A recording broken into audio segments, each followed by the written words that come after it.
তৃণমূল কংগ্রেস যদি আজকে বিজেপিকে চ্যালেঞ্জ করে বলে যে 3 বছরে আপনি আবাস আর 100 দিনে কত টাকা বাংলাকে দিয়েছেন, তা কাগজ প্রকাশ করে আমাদের দেখান। আমরা ভুল বলছি? আমরা ভুল বলছি? বিজেপির উচিত কাগজ দেখানো, হ্যাঁ কি না? বিজেপির ক্ষমতা থাকলে আমার চ্যালেঞ্জ গ্রহণ করা উচিত, হ্যাঁ কি না? ভারতের প্রধানমন্ত্রী তো বলেছে যে আমরা টাকা পাঠিয়েছি বাড়ির জন্য। আমি বলেছি 3 বছরে বাংলায় হারার পর থেকে আপনি যদি দেখাতে পারেন আপনি 100 দিন আর আবাস প্লাস প্রকল্পে 10 পয়সা, আমি 1000 কোটি টাকা বলছি না, আমি 500 কোটি বলছি না, 10 কোটি, 5 কোটি, 1 কোটি বলছি না, আমি বলছি 10 পয়সা কেন্দ্র সরকার সাহায্য করেছে বাংলাকে। যদি বিজেপির কোনো নেতা কর্মী শ্বেতপত্র প্রকাশ করে দেখাতে পারে অভিষেক বন্দ্যোপাধ্যায় রাজনীতিতে পা রাখবে না, সেদিন থেকে চিরতরে রাজনীতি থেকে বিদায় নেবে। আমি ঠিক বলছি না ভুল বলছি? এদের বলুন শ্বেতপত্র প্রকাশ করা উচিত কিনা। যারা দাঁড়িয়ে আছেন হাত তুলে বলুন, যারা বসে আছেন হাত তুলে বলুন, পিছনে যারা দাঁড়িয়ে আছেন হাত তুলে বলুন। বিজেপি তো নিজেকে দাবি করে যে আমরা বিশ্বের সবথেকে বড় দল।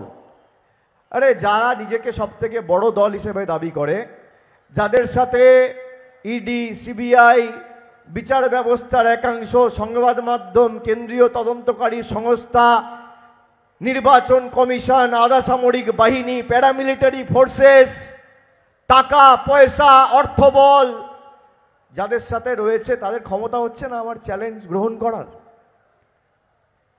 আপনারা বলুন বিজেপি এই চ্যালেঞ্জ গ্রহণ করতে পারছে না কেন? তার কারণ বাংলার মানুষের টাকা এরা আটকে রেখেছে বাংলায় হেরে গিয়ে। আমরা সে কারণে ভারতীয় জনতা পার্টিকে বাংলা বিরোধী বলছি। আপনারা বলুন বাংলা বিরোধী এরা, হ্যাঁ কি না? যারা বাংলার 100 দিনের গরিব মানুষের টাকা আটকে রাখে তারা বাংলা বিরোধী, হ্যাঁ কি না? যারা গরিব খেটে খাওয়া শ্রমিক কৃষকের টাকা আটকে রাখে তারা বাংলা বিরোধী, হ্যাঁ কি না?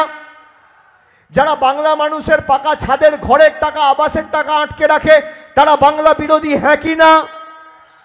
যারা বাংলার মানুষের রাস্তার টাকা আটকে রাখে, জলের টাকা আটকে রাখে, সর্বশিক্ষা মিশনের টাকা আটকে রাখে তারা বাংলা বিরোধী, হ্যাঁ কি না?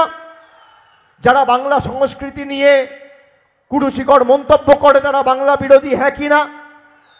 যারা ঈশ্বরচন্দ্র বিদ্যাসাগরের আবক্ষ মূর্তি ভেঙে টুকরো টুকরো করে তারা বাংলা বিরোধী, হ্যাঁ কি না? যারা রবীন্দ্রনাথ ঠাকুরের ইতিহাস জানে না তারা বাংলা বিরোধী, হ্যাঁ কি না?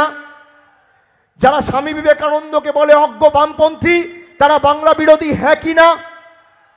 যারা দুর্নীতিগ্রস্তদের দলে টেনে বড় বড় পদ দিয়ে বাংলার মানুষকে ছোট করে তারা বাংলা বিরোধী, হ্যাঁ কি না? বাংলা বিরোধীদের বিরুদ্ধে এই লড়াই আপনারা লড়বেন কিনা? লড়বেন কিনা? লড়বেন কিনা? জবাব দেবেন কিনা? প্রতিশোধ নেবেন কিনা? প্রতিরোধ করবেন কিনা? আটকাবেন কিনা? উচিত শিক্ষা দেবেন কিনা? এই নির্বাচন শুধুমাত্র কেন্দ্রে সরকার নির্বাচিত করার ভোট নয়। এই ভোট আপনাদের ভোট তো 1 জুন, আগামী 1 তারিখ জুন মাসের। আর 7 দফায় ভোট করেছে। কোভিডের সময় বলেছিল যে কোভিড হচ্ছে বলে আমাদের 8 দফায় ভোট করতে হয়েছে। এখন কি আছে অজুহাত? কি টালবাহানা? ক দফায় ভোট হয় তামিলনাড়ুতে, ক দফায় ভোট হয় কেরালায়, ক দফায় ভোট হয় মহারাষ্ট্রে, ক দফায় ভোট হয় কর্ণাটকায়, বাংলায় 7 দফায় ভোট। আপনি আগের বার 8 দফা করেও গোহারা হেরেছেন, এবার 7 দফায় আরো গোহারা হারবেন। মানুষ জবাব দেবে।